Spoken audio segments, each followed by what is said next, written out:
প্যানে তেল দিয়ে শুকনো মরিচ দিয়ে দেবো, তেজপাতা দিয়ে দেবো,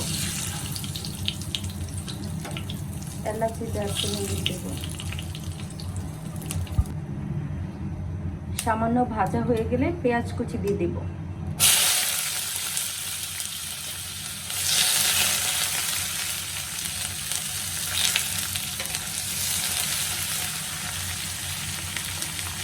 পেঁয়াজগুলো ভালোভাবে ভেজে নেব।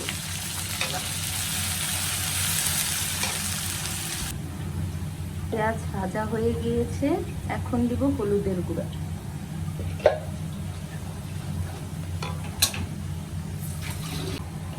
সামান্য পরিমাণ মরিচের গুঁড়া,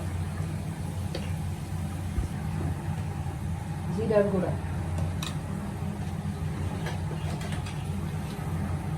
স্বাদমতো লবণ।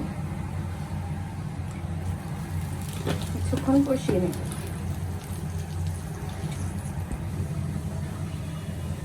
এখন দিয়ে দিব অল্প সিদ্ধ করা মসুরির ডাল।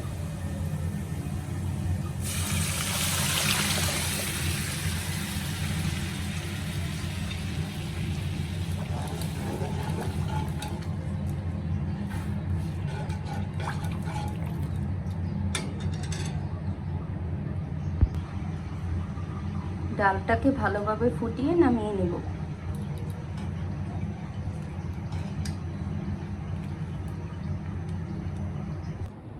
মসুর ডালের চচ্চড়ি হয়ে গেল।